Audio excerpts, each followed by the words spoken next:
Hello, you wrong'un. I couldn't leave you with nothing to watch whilst I'm off gallivanting with Dancing on Ice, could I? Now. So, every Sunday, 8 o'clock, we go live. Except this is a premiere, not a live.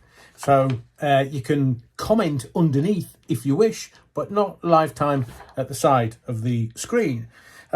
So this is technically a premiere, not a live. And the next live is this coming Wednesday, the 17th of January. Oh, tempus fugit, as they say. So 17th of January, 2024, that'll be the next live.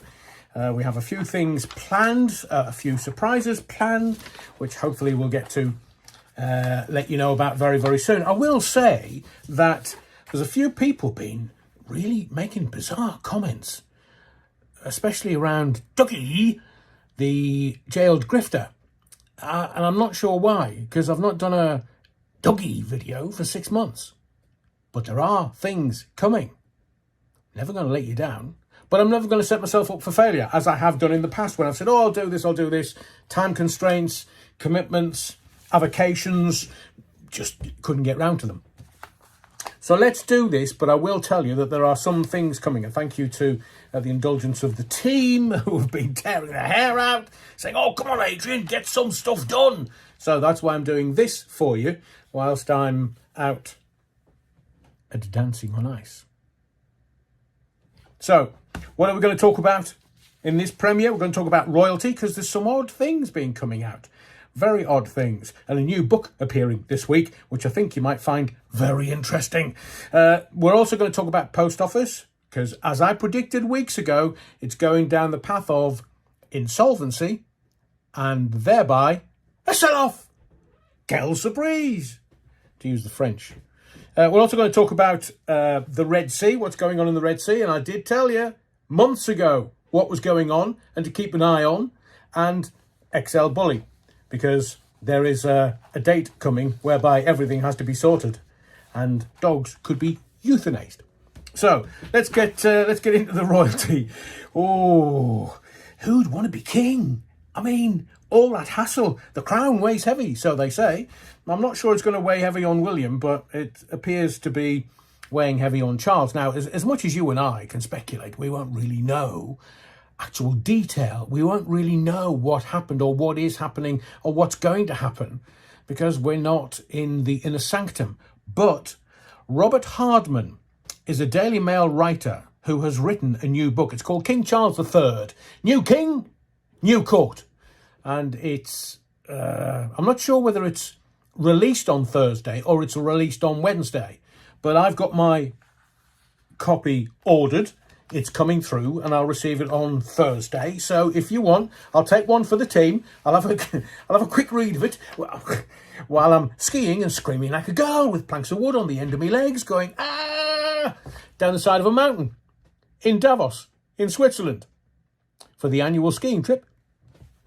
I'll have a read of it while I can, while I'm on the train, on the plane, on the automobile, in the automobile, and see what it's all about. But from the excerpts in the Daily Mail that I've read over the last couple of days, tasty. Very, very tasty. Some of the detail, it's excellent. It's excellently written. And for me, who was kind of part of it, I'm not going to go into detail. I've told you I will do in the future when I am allowed to do so. But I will tell you about my involvement around Queen's death and what was going on behind the scenes and when I found out. But Robert Hardman's new book, Charles III, New King, New Court, I believe has been very, very well researched and very, very well written. If you fancy it, buy it. If not, as I say, I've ordered it. I'll get it on Thursday and I will take one for the team. Mrs. Now, I had a thought the other day about why we haven't had the new Prince of Wales sort of coronated, invested, proclaimed, if you wish, any of those fancy old-fashioned words. So why isn't there a plan to invest the new Prince of Wales? Because I don't know whether you're old enough to remember the investiture of the then Prince Charles to become the new Prince of Wales and the Queen sort of investing him. proclaiming him as the new Prince of Wales. And the next in line to the throne, the heir, is always the Prince of Wales. Not quite sure what they're going to do when it's a female, although William has George, so unless George has a daughter first in line, because the first in line will be the new monarch. So we don't know what's going to happen, but I just thought, is Prince William actually, if the rumours be true, going to be in post, so to speak, long enough? I mean, can you imagine if it's 2024 now, and if they decide sometime during summer 2024 or spring 2025 that they're going to invest Prince William, the current and new Prince of Wales, into the role? Because the rumours are that King Charles may abdicate, a bit like Queen Marguerite in Denmark. He may abdicate in favour of the Prince of Wales, Prince William, to become king. And in today's Mail on Sunday, a very, very interesting reading about how they were possibly going to have regency light, which meant that Prince Charles, the now King Charles III, would sort of take over the reins and step in for when the Queen wasn't able in the last year or 18 months of her life. Now, he did do that. He did the opening of Parliament in the Queen Elizabeth II's place. So that there was, but the then Prince Charles, now King Charles III, didn't really want to tempt fate. He didn't want to be seen as hasty. He didn't want to be seen as, it's his mum, after all. He didn't want to be seen as kind of jumping in her grave or jumping in her shoes hastily. And he didn't want to tempt fate, but if he was starting to take over the role, then, as he said, he might actually have hastened the Queen's decline and didn't want to do that. So, is Prince William in a similar position? We know that in certain circumstances, Prince William and King Charles III have had emergency meetings to discuss things. So they're obviously working as a team. But when is it in place that we're going to get another new king? And it's a bit like popes. If you have a really long pope that's been in position for decades and decades and decades, they have a couple of quick popes that'll be in there for 4 or 5 years, each, and then they have another long pope, because they want some people to get a good go. They want people to be able to be pope. I thought it was God's decision. But then again, so the Prince of Wales, sometimes presented and invested with the insignia of his rank and dignity in the manner of a coronation. That's what we had with the then Prince Charles and Queen Elizabeth II. The title is usually given to the heir apparent of the English or British throne, and investiture is ceremonial. But it's very good for our image worldwide as this sceptred isle. We're subjects, not citizens. And the world around loves our pageantry. So why wouldn't we have an investiture of the now new Prince of Wales? The title is formally conferred via letters patent issued by the monarch. Oh, apologies, I'll pronounce that differently because patent and patent are different. Letters patent issued by the monarch. So that'll be issued by King Charles III. The ceremony was last held in 1969 for Queen Elizabeth II's eldest son and heir apparent, Prince Charles, or now King Charles, who became king 8th of September 2022. Really, he's been on the throne like 15, 16 months. Boy, has that flown. Charles III. Now, his son William, Prince of Wales, obviously he's been Prince of Wales since the same, 8th of September 2022. Has no plans for an investiture following controversy in Wales regarding the title Prince of Wales. So it looks like that there's no plans for an investiture, but they're saying, oh, because it's because of this. Or is it because he's only going to be Prince of Wales for a couple of years? Now, George is too young. Does he immediately ascend to Prince of Wales the moment his dad, Prince William, ascends to the throne. But where's King Charles going to go to? I mean, some of this Robert Hardman book that's been serialised is granular, goes into some extraordinary detail about how things were around the Queen's passing and the coronation and Queen Camilla and how things were in the background. It's lifting the veil of the monarchy, royalty, with a fabulous insight, if I may be so bold, in my view. It is recorded that, and please forgive me if you're Welsh, I'll try my best with the pronunciation, but Llywelyn Gruffydd. It's double D's a th in Welsh, isn't it? And double L is.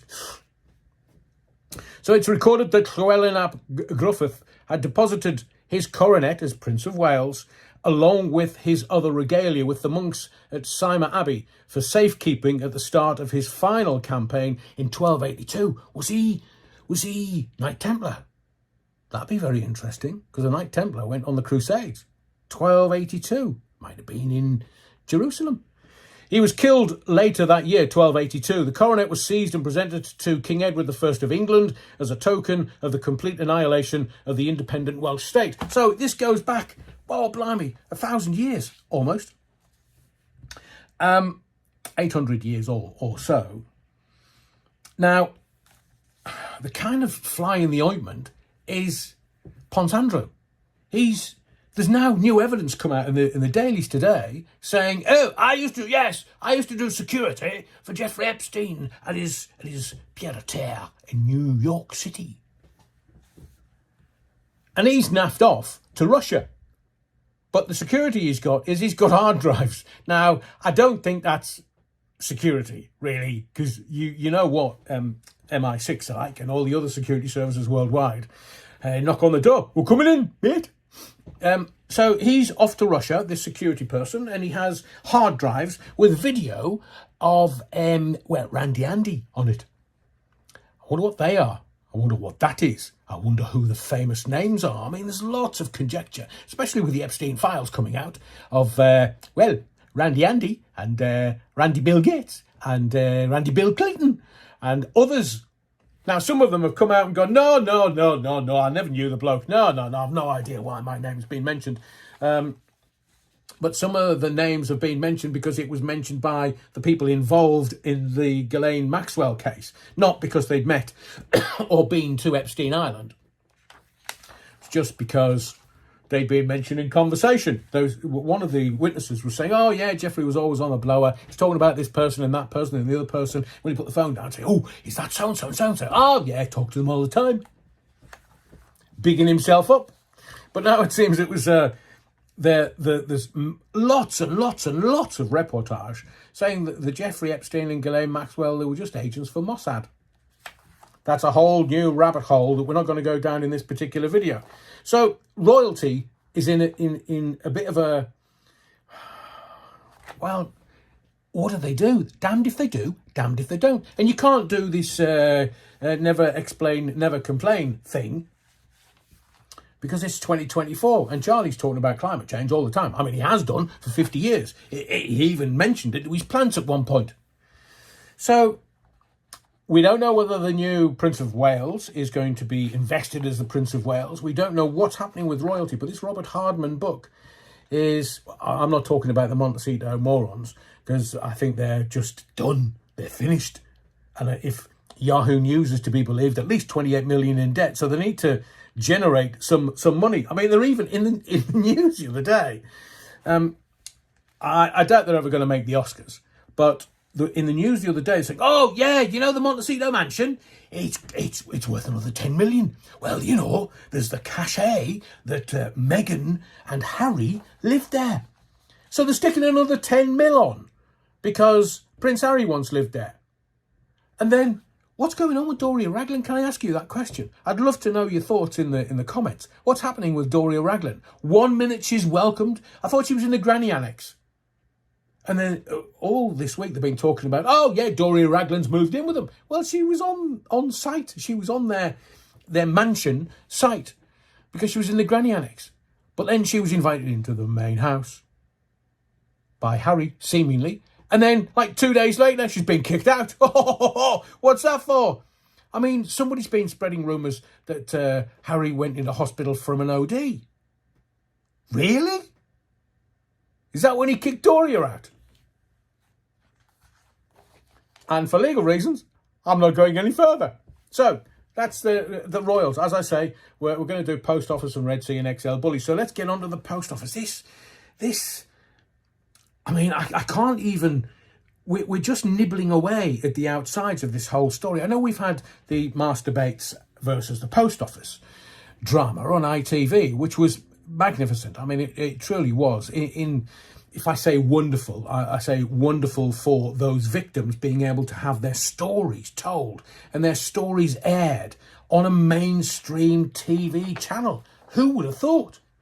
But they do reckon that there's at least 3,500 victims. Now, I'll get to compensation and stuff in a moment, but I just want to give you, to fill in some of the blanks, because this is not really touched on in the 4-part docudrama on ITV. But Sir Keir Starmer, yeah, him. Is he WEF this year? Sorry, did I say that out loud? Sir Keir Starmer. He was in charge of the Crown Prosecution Service at the time when the sub-postmasters were taken to court. Now, I know some people go, yeah, well, that might be so, Adrian, and that's fine, but the Post Office were doing their own thing. They don't have to go through the police and the Crown Prosecution Service. They can just do what they're doing. And if you've watched any of the inquiry this week, have you seen the investigators? I mean, some of the newspaper liken them to mafia. Now, if you've got an organisation where you can't ask questions of them and they can do what they want, how they want and where they want, and nobody's answerable, and they're giving each other bonuses for the more sub-postmasters, postmistresses that can be prosecuted. So the more prosecutions, people are getting bonuses. So I don't think that Sir Keir Starmer being in charge of the Crown Prosecution Service is going to add any weight to this case. I think, if anything, it'll just get him off because he can say, oh, no, the Crown Prosecution Service didn't have anything to do with this. None of their cases came across my desk. Why would they? The Post Office can do whatever they want. But it does bring into question Charles Linton Blair, Tony, to his mates, because he was the one that stood up in Parliament and go, oh, yeah, Horizon, 1999, oh, yes, it's robust and it's fabulous. And I'm paraphrasing, of course. It's wonderful and we're going to roll it out. By the way, Keir Starmer, top prosecutor, 2008 to 2013. Right in the thick of it. But, well, I will ask you the question, and in the comments, please, below, did any of these files for prosecution go through or go across Sir Keir Starmer's desk? That is one question that needs to be asked. Second question, why was Sir Ed Davey, Sir Ed Davey, given a knighthood? Have you seen the latest developments with this councillor that's going to stand in his constituency against him at the general election, whenever that may be? It's either going to be May or October, November, December. But Sir Ed Davey, he's gone to ground. He's disappeared. He doesn't want to talk about it. He did that interview the other day where he was asked 10 times, are you going to say sorry? And he went, regret. No.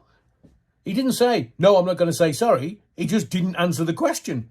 Other than, bit of regret, couple of regrets. Je ne regrette rien, to use the French.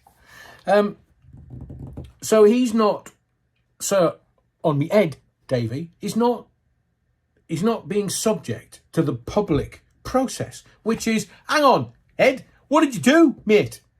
And the Lib Dems have come out and said, oh, yeah, he made up with Alan Bates. Well, he turned him down a couple of times, but eventually he made up with him.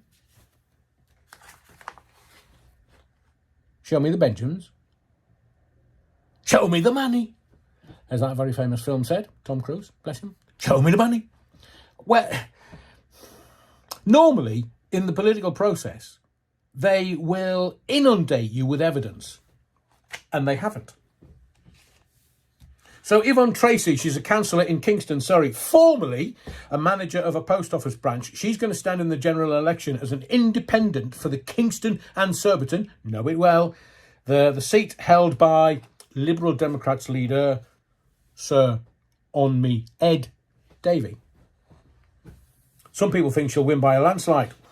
I don't think he's in a great place, to be fair. So is he going to resign? No, that'll kill off the Lib Dems. Absolutely kill off the political party. I mean, there's every chance that this could kill off Labour and the Lib Dems, and the Tories could be hauled below the waterline, if you know what I'm saying. So is he going to resign and forfeit his knighthood? And again, with Paula Venables and Sir Ed Davey, they can't just go, oh, have it back, stuff you, shove it up your derriere, you wrong uns. No, they can't do that. It's got to go to the king.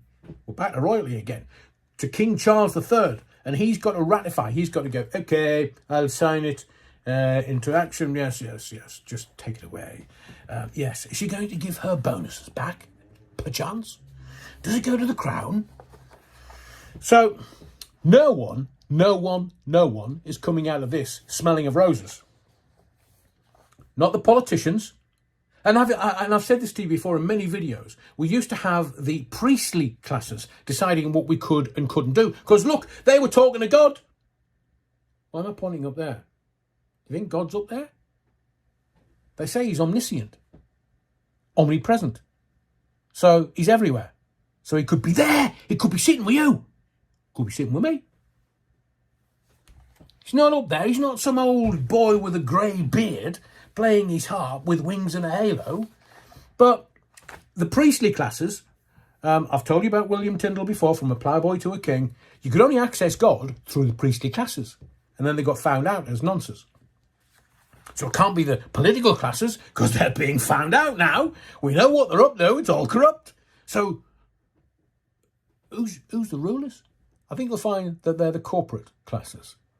The corporate politicians who are happy to stuff their wallets, purses, however you may describe it, full of the greenbacks, the Benjamins, because it's all corrupt. So now we've gone from priestly classes to political classes, and now we're dealing with the corporate classes, because they deal with and for and on behalf of massive corporations. I could name you a dozen. Like the post office and Fujitsu.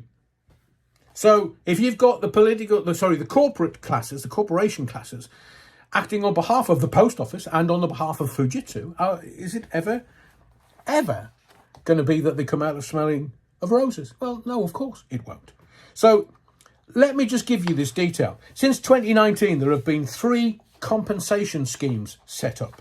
There is the one Horizon Shortfall Scheme. That's run by the Post Office and is for postmasters who suffered shortfalls because of the Horizon system. Who's going to pay that then? Who is paying that? Who is giving that compensation? Is it the taxman? Is it the government? Is it Post Office? The Post Office. And remember, Royal Mail and the Post Office are 2 different things. It's not one company. They're 2 different things. One, the Post Office, is the logistics side of the whole thing. And Royal Mail is delivering parcels and packages and stuff. So the Post Office, the logistics side, can do anything that they want. Are they going to cough? Now, the second is the Overturned Historical Convictions Scheme. Were you aware of that? That's run by the Post Office and deals with postmasters who have had convictions overturned on appeal. And seemingly there's at least 700 of those. They are entitled to interim, that's whomever's had the convictions overturned on appeal, they're entitled to interim payments of up to £163,000 ahead of final compensation from a pot of 450 million. Now, you need to hang on to that particular piece of information, that particular piece of data, that particular number, because it suddenly comes into the spotlight in all of its glory in a moment. Now, there's also the group litigation order scheme, and that's the government scheme providing additional compensation for postmasters who were part of the group litigation. That's one of the 555 litigants. As of last month, ministers say £138 million has been paid to more than 2,000 claimants across the three schemes. Now, suddenly it starts to get a bit muddied, a bit, hang on a second, which bit of that don't I understand, Adrian? Because it's politics that they're playing in an election year, and I told you from the get-go that this was about selling the post office off. How can they do that? Stand by, caller. The answer's coming. Now, hundreds of postmasters will have had their name cleared, but might have to wait until at least the end of the year for any compensation. So, as sad as it may be, there will be people falling off their perch before the end of the year that won't see a penny of compensation for the horrendous and horrible things that they've had to endure. Paula Reynolds. Ministers are now suggesting she could face action to claw back £3 million in bonuses and pension. Don't forget the pension if a public inquiry finds her guilty of wrongdoing. Those that financially benefited from prosecution of sub-postmasters should be jailed. Stop mucking about. Because there are laws of the land that should be adhered to. These people can't get away scot-free. Now, some people are saying, yes, there were some operational errors. What does that mean? Some people were like 100 grand. Some people paid with their own savings. I mean, there was Joe, the character from the four-parter, the docudrama, who was £36,000. Her family supported her. Her family gave money. And a lot of the victims in this whole tawdry business had to bolster themselves with their savings. Some people were made bankrupt. Some people took their own lives. Some people have had a real, terrible, awful, horrible life for the last 15 to almost 20 years. Because this was...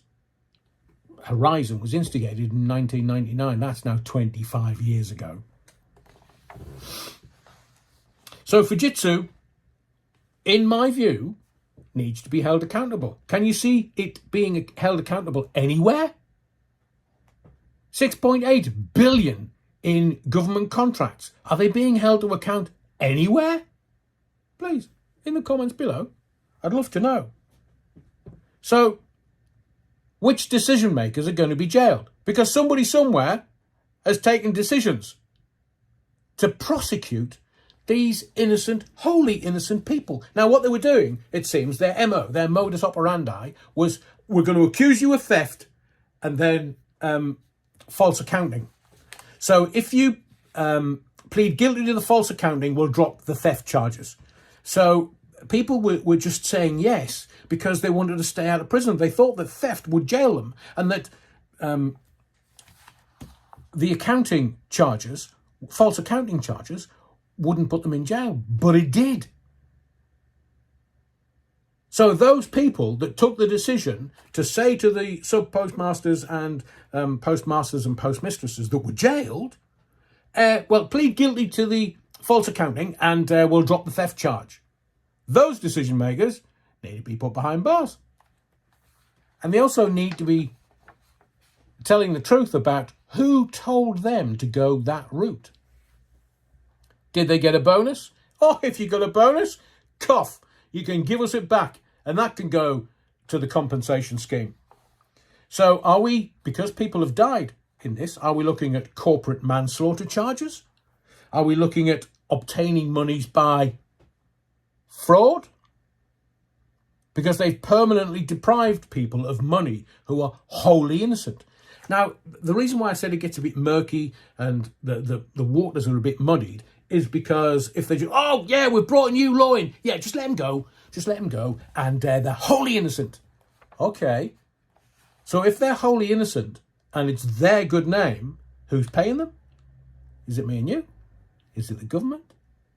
Is it the post office? Is it Fujitsu? Who's coughing the Benjamins. Now, the reason why I said to you that I told you that the victims were entitled to interim payments of up to £163,000 ahead of a final compensation from a pot of 450 million. Now, that's very interesting because the Post Office, count your fingers after you've shaken hands with them, the Post Office have said, no, we're setting aside £934 million. That's set aside for the compensation.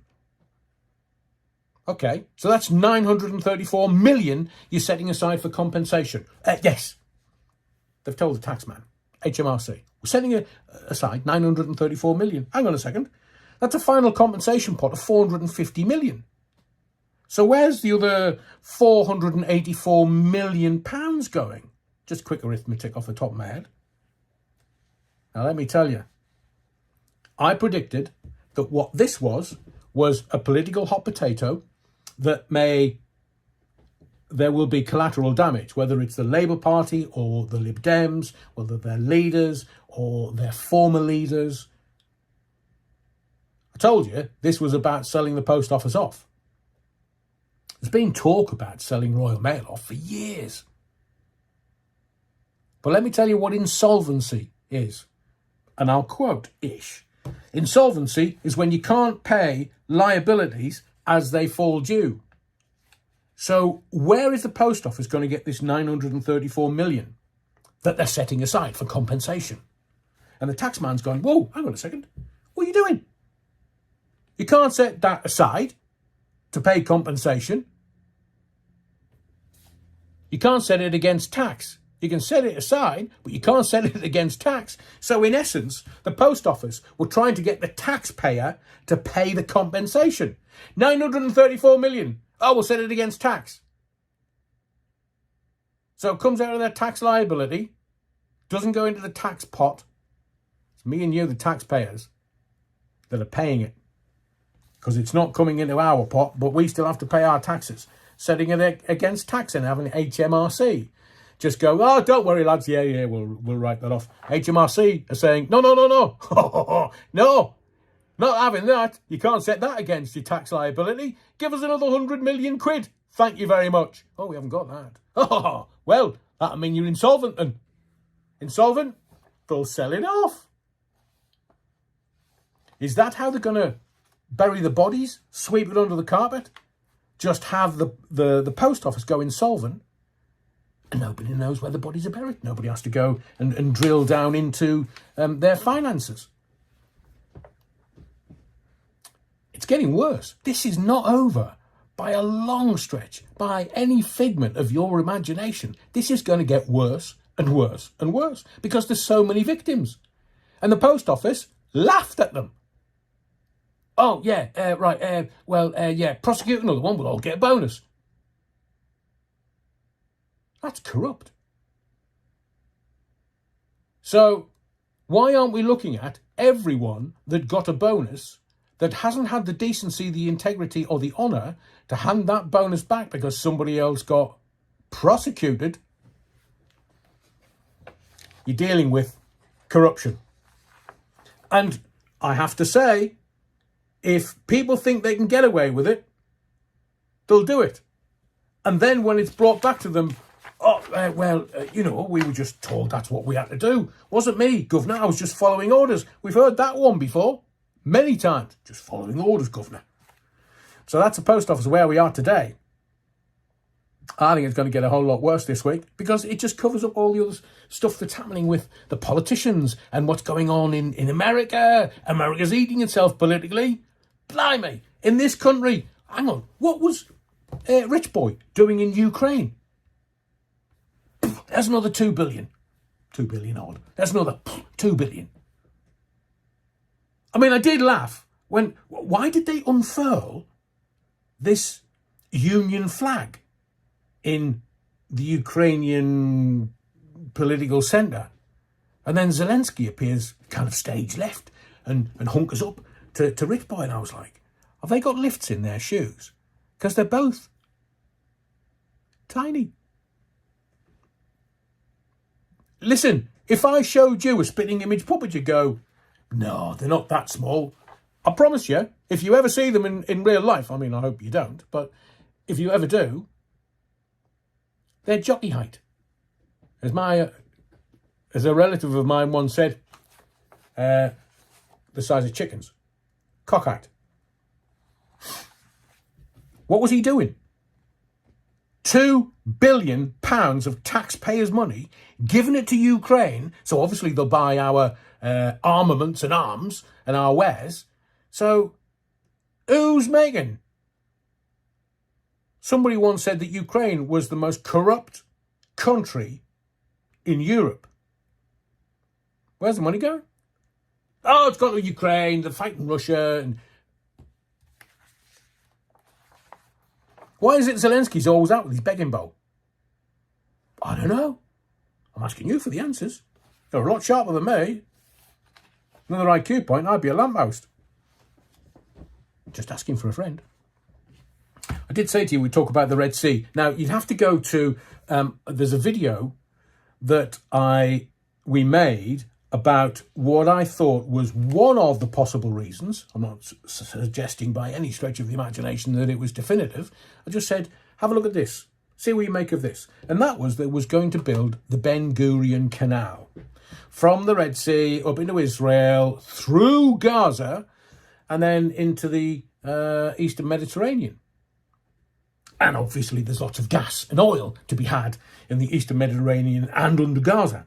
But what would you have to do? I'll ask you a question strategically. What would you have to do to ensure the safety of any of the ships going through the Red Sea up into Israel, through the desert and the mountain ranges to Gaza and through the Eastern Mediterranean? You have to make sure that, I mean, suddenly we've got terrorist organisations. They're saying, oh, they're being funded, they're being backed by... Really? How do we know that? Oh, sorry, you take the word of the press that lied to you for 3 years before we get to here? Naive. So we're being told that, oh, yeah, the little bit of Yemen that's got the Houthis in it, well, they've been flying drones. Now, they were attacking ships back in October and November, and it suddenly was getting to be quite a concern. And shipping companies were diverting their ships not to go through the Red Sea into the East Mediterranean by the Suez Canal. They were sending them down south at the bottom of Africa, round there, up into Europe. It was adding 25% on to the cost of shipping stuff to Europe. So what would you do? Well, you'd make sure that there was nobody sitting in Yemen that were bombing your ships, because you would want safety. So if they are, and look, this canal, if it is built, is going to take a generation. It's going to take between 10 and 15 years, maybe 20 years to be sorted. And I've told you before that Benjamin Netanyahu, Bibi, he benefits from there being a war for as long as possible, because the people of Israel wanted to have him in a court of law. They weren't happy with him, and then all of a sudden he's leading a war council. So I'll ask you the question. In this whole situation, who's the one person that benefits? Yeah. The guy that's leading it. So they want to take on the Houthis in Yemen. I mean, have you heard of anyone coming out of Yemen that was A, a terrorist organisation, B, fighting with the West, and C, anything else? They've just appeared like the bogeyman. Oh, look, the Houthis! And yet, yeah, they're backed by some other country. If you look at the newspapers, I've told you before, the only thing that you can trust in a newspaper is the price on the front, because they never get that wrong. But their reporting is sometimes very vague. But what would you do strategically if you wanted to have that Ben Gurion Canal, and if you wanted the oil and the gas under the Gaza Strip? You would make sure that the ships could freely sail through the Red Sea, up into Israel, into the East Mediterranean because it's worth tens and tens and tens of billions of dollars. It's a lot of money under Gaza. So before I get to, where was I going to get to? Yeah, that's the Red Sea explained. Now XL bullies, because this is, it's been sort of flavour of the month for a while. And then you had Rich Boy standing up going, right, we're going to sort this out.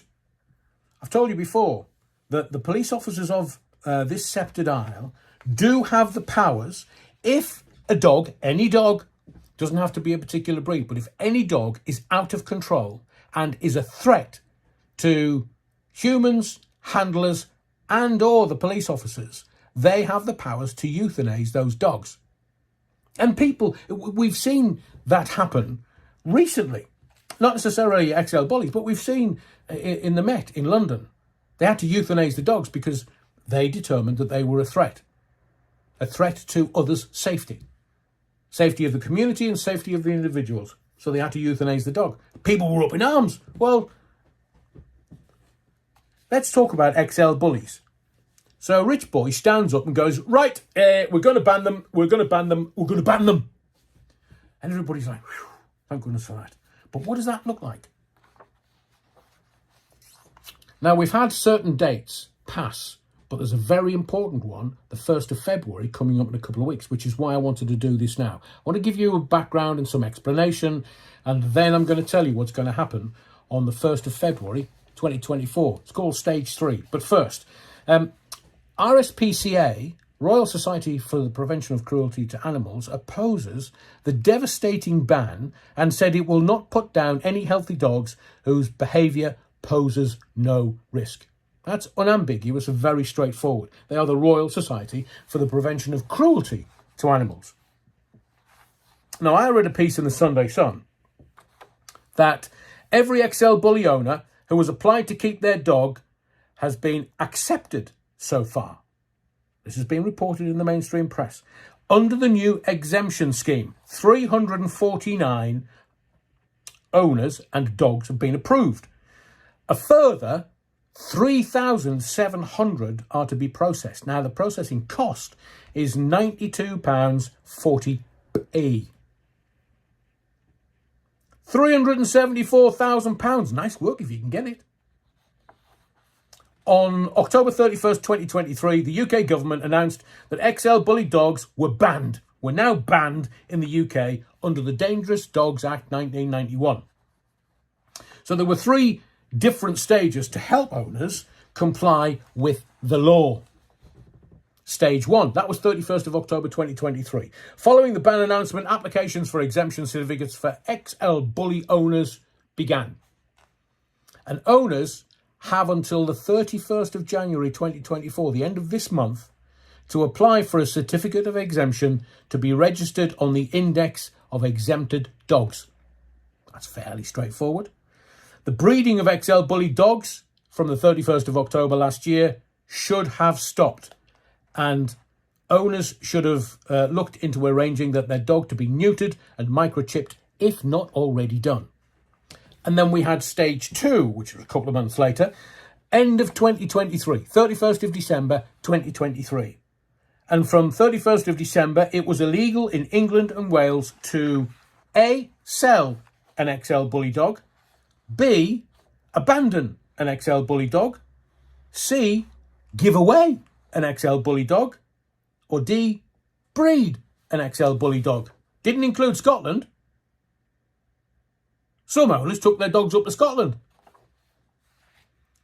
From the 31st of December, and I have seen, near to where I live, an XL bully dog on a leash being walked around.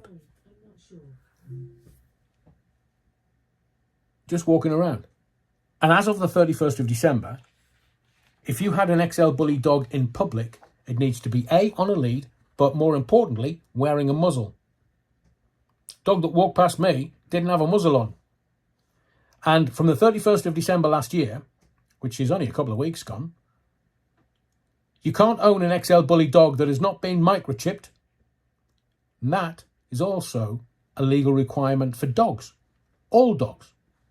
Therefore, you must ensure that your XL Bully dog is microchipped by the end of 31st of December 2023. Now, I'm sure that there are owners that are compliant, that are good dog owners and good XL Bully owners, but there's thousands of them that haven't been processed yet. Thousands. How are they going to do that in a few weeks? So what is the important stage 3 from the 1st of February 2024? From the 1st of February, in a couple of weeks, it will be illegal to own an XL Bully dog unless you have a certificate of exemption for your dog and you follow the rules, which include microchipping your dog, muzzling your dog, keeping them on a lead in public, neutering your dog, taking out third-party insurance against your dog injuring other people, and that kind of insurance obviously can be provided through Dogs Trust membership, and you must be over 16 years old. Now, neutering will be compulsory for XL Bully dogs by the 30th of June 2024, this year, which is quite a few months away. The neutering is compulsory for dogs over 1 year old on the 31st of January 2024. All owners of XL Bully dogs will have to follow these specific guidelines. If you decide not to keep your XL Bully, the government has announced the option to take your dog to a registered vet to be euthanized or euthanized. There will be a compensation scheme towards the cost of euthanasia if you choose that option, and you and your vet must fill in compensation forms to make a claim. If you are found in possession of an XL Bully dog without a certificate of exemption, the law may subject you to a criminal record and an unlimited fine. And authorities could also seize your dog. So the important sort of poles in the sand are the 1st of February, and then for dogs over 1 year, 30th of June. They've got to be neutered, got to muzzle your dog in public as well as being on a leash, microchipping, neutering, taking out third-party insurance, and you must be over 16 years old to own an XL Bully dog. Notice how the subject's gone all quiet.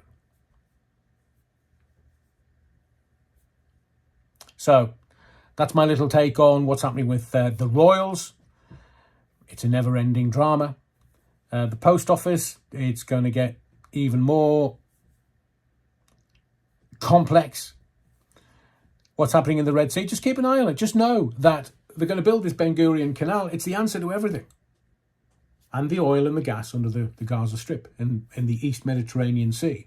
There's billions and billions and billions of dollars under there. And the XL Bully dates. It'll be interesting to see what happens at the end of this month. Because none of the owners are coming out and kicking off. Government's taking a stance. Are the owners going to adhere to the rules? Let's see. So there's been no live as such this evening because technically I am in two places at once.